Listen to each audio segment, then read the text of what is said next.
Nasa loob ng isang kotse siguro yan. Hindi natin alam kung kaninong kotse. Baga kay Alice Go, pinasakay si Amy Marcos.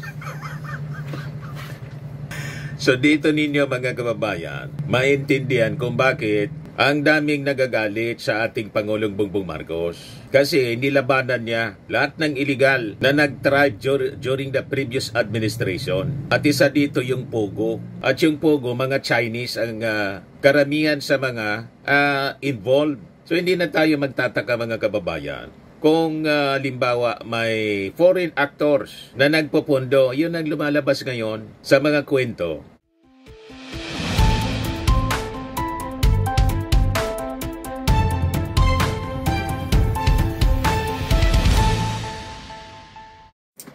Hello po mga kababayan, si Dante Maravillas. Maiba naman tayo ng kwento. Dito tayo sa sentensya mga kababayan na ipinatong, life sentence po. Ang ipinatong na sentensya kay dating Bamban na City Mayor Alice Go. Yan o.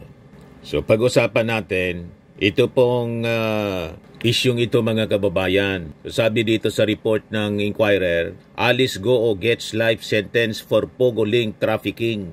Yan si Alice Go. Pakinggan niya yan, Mr. Maravillas.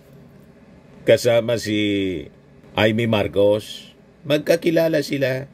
Parang best friend sila po. Ikaw talaga, Mr. Maravillas, talagang intrigador ka. Nakita ko lang, post ng Malacanang event, tapos ang caption niya, one down.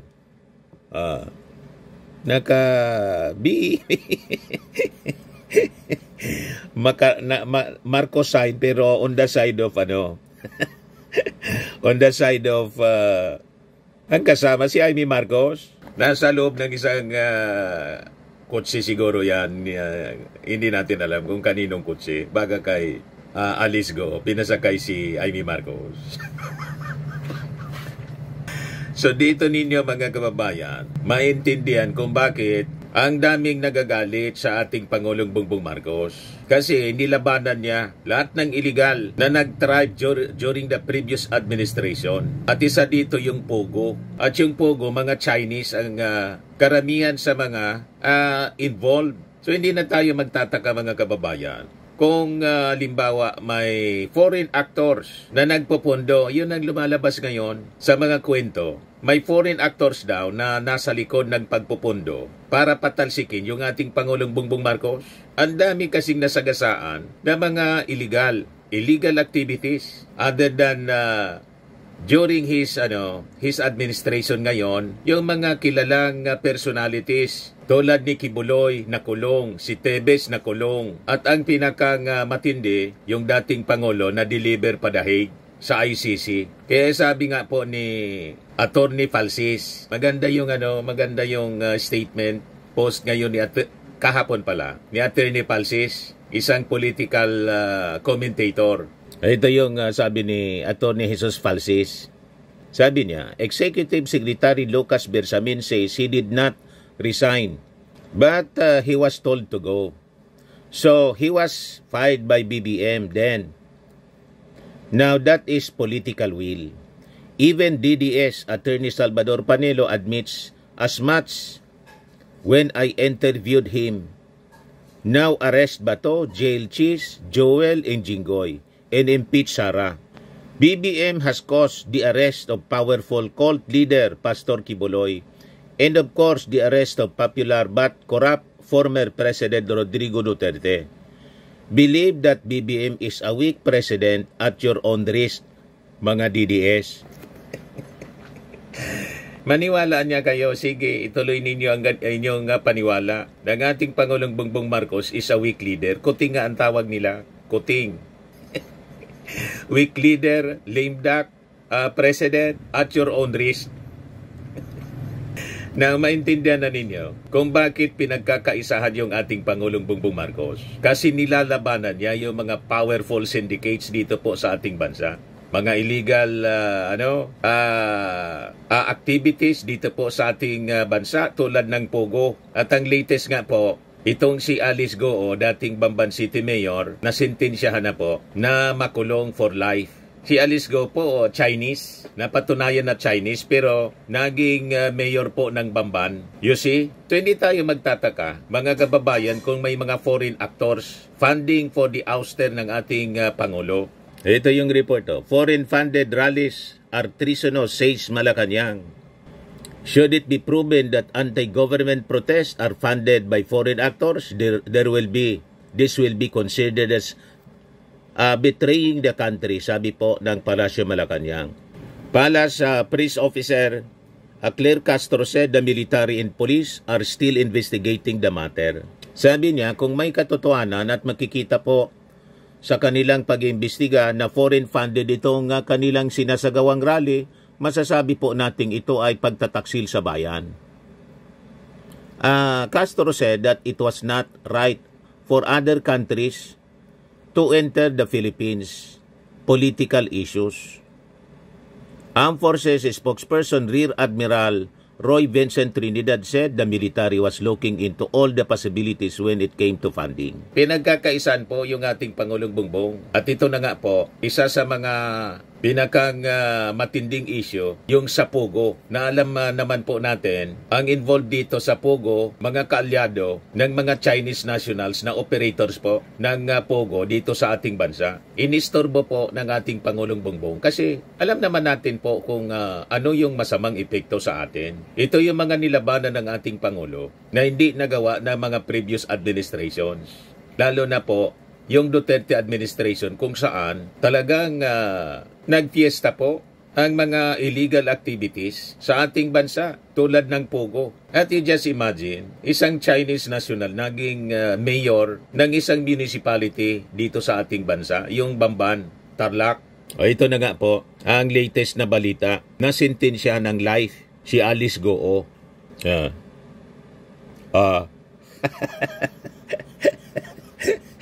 Magkakilala po, parang best friend ni Amy Marcos po.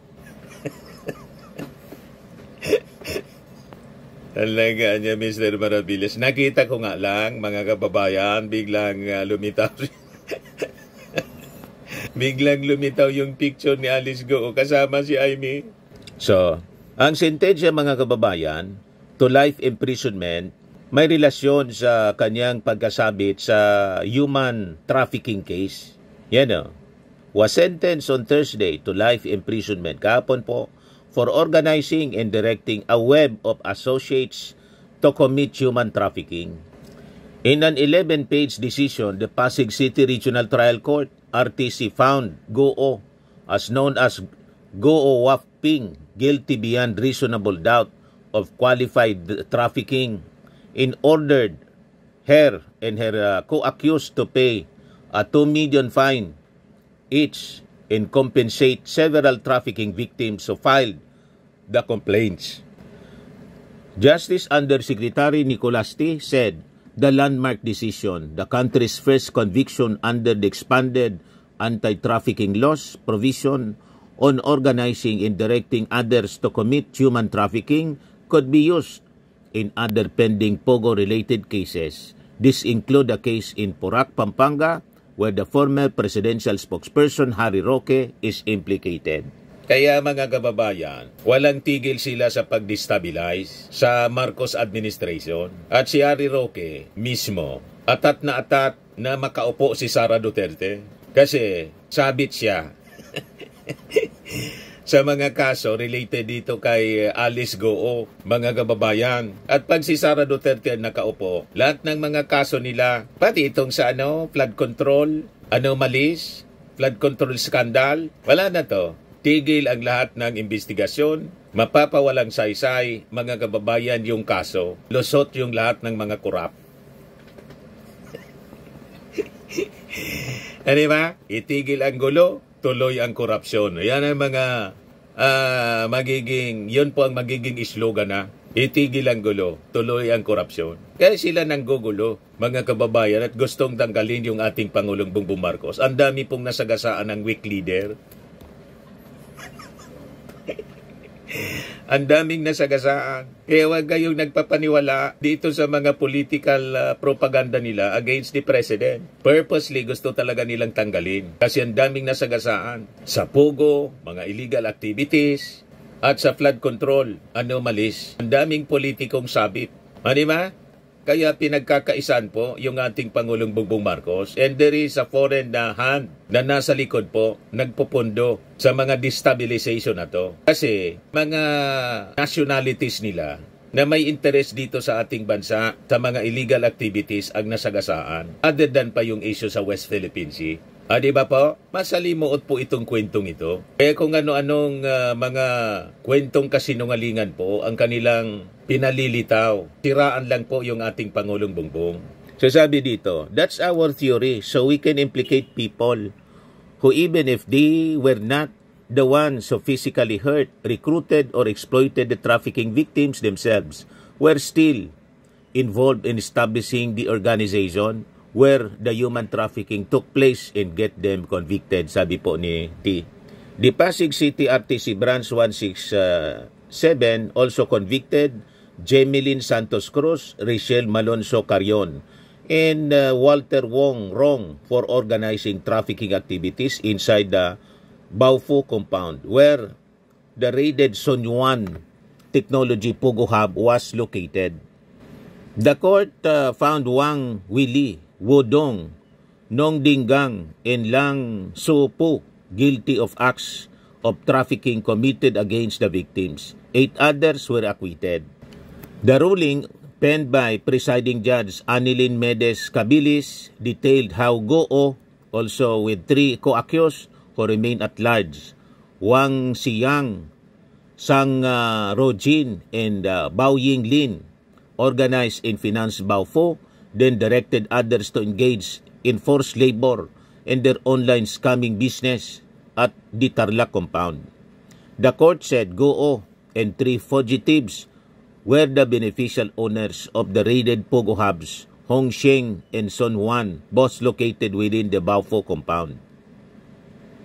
It cited billings for the entire Baofu compound from 2019, panahon ni nagsimula, panahon ni Digong, to 2024, which were under Goo's name and paid using checks she signed drawn from the bank accounts of QJJ Genetics, a corporation owned by her family.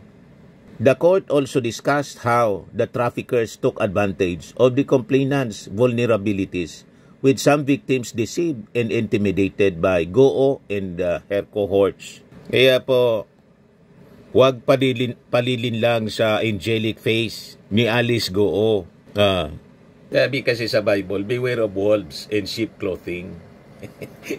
Ganun po mga kababayan. O ngayon, naging very instrumental sa conviction mga kababayan, yung investigasyon ng Senado at sa kanang Congress. Ining Congress mga kababayan, ang kumorner nito po sa Senado si Risa Hontiveros. Mamaya parinig ko sa inyo yung statement ni Risa Hontiveros. In Congress mga kababayan, ang counterpart niya doon na kumorner kay Alice Goo, si Batangas Representative Jinky Luistro.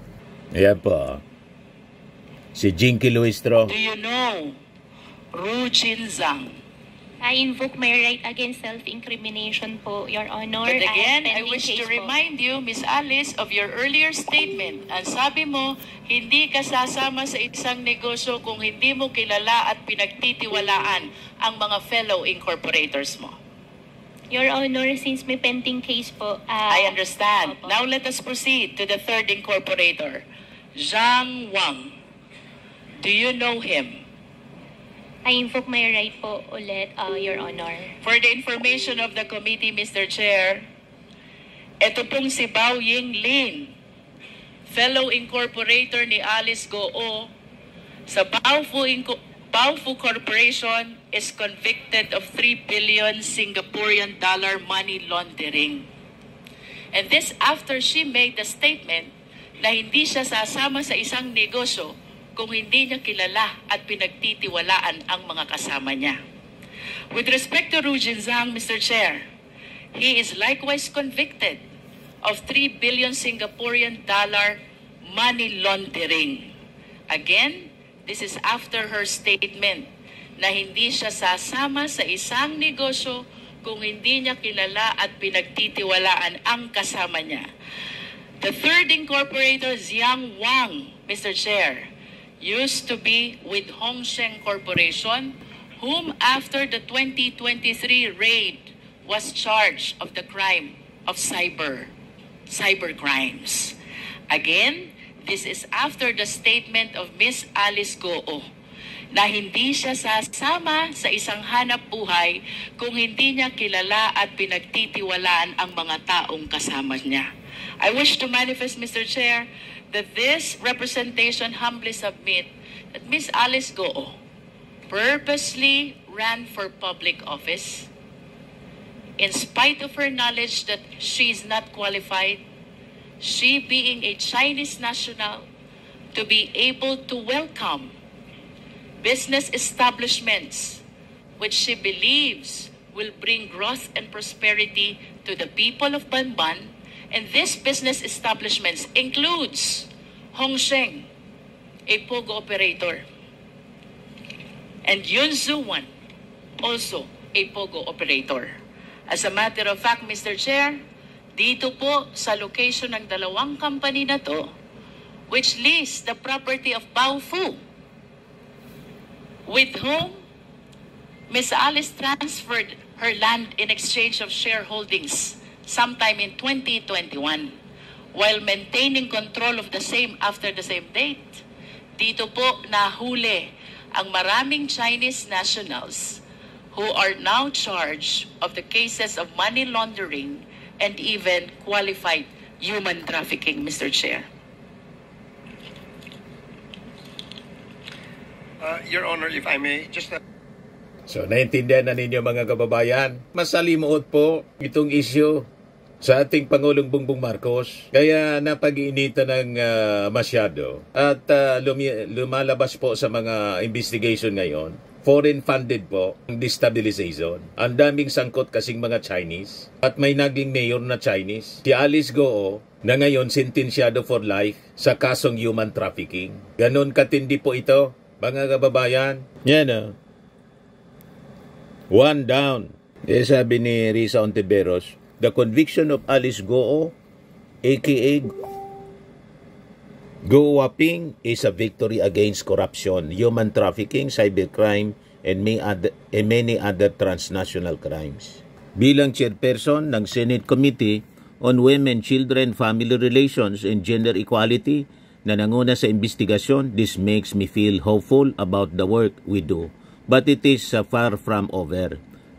We will continue to demand accountability from every government agency that failed in their duties, and we will continue to investigate the full extent of Chinese intelligence operation in our country, sabi po ni Risa Ontiveros. So sa Senado po, ang talagang nakipaglaban si Risa Ontiveros. Sa Congress naman po, ang commoner, another woman in the person po of Batangas Representative Beatrix Luistro. Na-corner po niya eh. Kaya sabi ko nga, ito yung mga leader natin na dapat nating sinusuportahan. Matitinong leader. Ako po, in case yung ating Pangulo, i-appoint itong si Luistro bilang susunod na Justice Secretary, siguradong matutuwa ang maraming mamamayang Pilipino. Kaya lang, incumbent congresswoman siya po. Pero pwede naman. Tulad noon ni Rimulya, I think incumbent congressman si Rimulya nang i-appoint ng ating Pangulo. Di ba? So, depende yan, mga kababayan, kung halimbawa i-offer. Very much qualified itong si Beatrix Luistro, mga kababayan. Napaka-brilliant lawyer po siya. Rising star in Congress. Napaka-cool niya pag nagtatanong, napakalinaw kung magsalita. Di ba po? At napakalawak yung kanyang knowledge sa batas bilang isang abogada. So, yan lang po mga kababayan. Congratulations sa ating judiciary at sa ating administrasyong Marcos na wala pong sinasanto.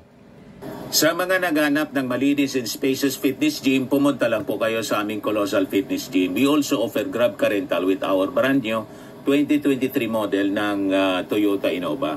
We also accept booking for those who are planning to travel via PAL, Cebu Pacific, and other airline companies, local and international, and bills payment for Meralco Bills, PLDT, Aleco Bills, etc. Ang Colossal Fitness Gym is located at 3rd floor Security Bank Building, Landco Business Park, Legazpi City, Albay. For inquiries, look for Chilon Maravillas. Contact number 0966-802-0949. Yan yung aming Innova. Lagi na pong matao sa amin. Pati mga foreigners po, tingnan ninyo, mga British tourists sila. Ang lalaki ng katawan na, mga kababayan, nag-gym sa amin. Ito naman po, Indian National. Ito mga mga European sila. Ito naman yung bago naming product na binibenta online, iGlow Serum. Whitening po siya galing sa South Korea. Tingnan ninyo yung epekto sa aking anak na architect entrepreneur, Riz Maravillas. For inquiries, look for Riz Maravillas on FB. Ito naman po, Firmax Firming and Lifting Cream. Pinapahid sa mga pulses and other affected area. Mahinam po ito sa mga pains at paninigas ng mga kaso-kasuan. Ito po, Automax Radiant Serum. Sa mukha naman yung application. Anti-aging po siya. You will look 10 years younger than your age. Ito naman po yung bagong product naming binibenta online. I am Worldwide Amazing Pure Organic Barley Powdered Drink Mix from Australia. Endorsed by cancer survivor, actress Maritoni Fernandez. Mainam po ito sa may cancer at syempre for cancer prevention na rin po. Para sa inyong mga inquiries and orders, mag-message na lang kayo sa aking anak na architect entrepreneur, Riz Maravillas. Ito naman po, sa mga mahilig sa mga imported bags and wallets, dumiretso na lang kayo kay Ma'am Eileen Rosales, Eileen Closet. Naka-base pa siya po sa Amerika. Sa mga mahilig po sa spa, try nyo po dito sa Pamper City by OMG, your luxury escape. Located at Asiana City, Parañaque City, Metro Manila.